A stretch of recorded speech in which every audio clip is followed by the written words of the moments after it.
আমার এই মার্কেটের মধ্যে হামলা করছে। আমি জাতীয়বাদী বিএনপি দলের একটা কর্মী।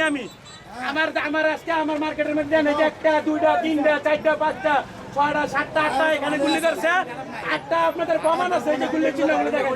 ওইটা কোবাইছে, মার্কেট চালাইছে, না হলে 15-16টা হুন্ডা চালাইছে ছাত্র দল নেতা। ও মতির সাথে হাত করে যত ব্যবসা বাণিজ্য আছে, মতির অবৈধ অর্থ আছে, থানা লুটের যত অর্থ আছে, ওর কাছে আজকে প্রমাণ পাওয়া গেল। আমরা এমন কোনো ছাত্র নেতা চাই না যার কাছে অর্থ থাকবো। একটা ফ্যাক্টরি 25টা রিপিটের ভিতরে, এখানে সবার যাওয়ার অধিকার আছে। আমরা ব্যবসায় লাইসেন্স ভুক্ত আত্মভুক্ত, আমরা সবাই যেতে পারি।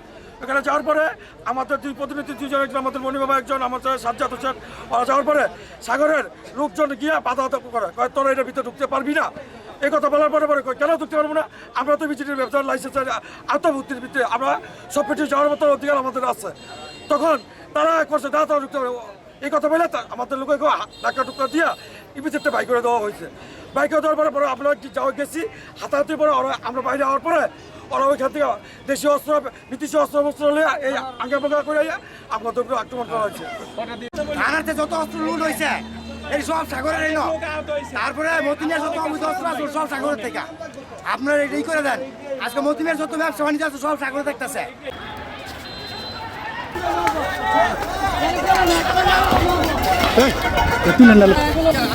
সাংবাদিকের উপরে হামলা করছে, বুঝছো? সাংবাদিকের গাড়ি চালাইছে।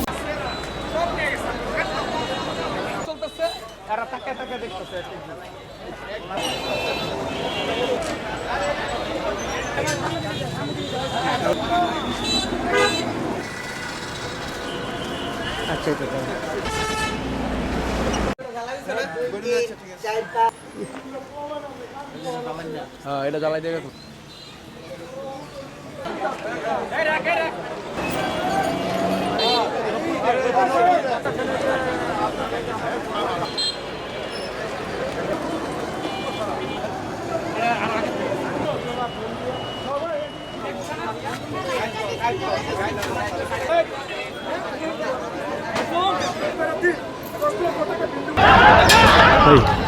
আগুন জ্বলতো।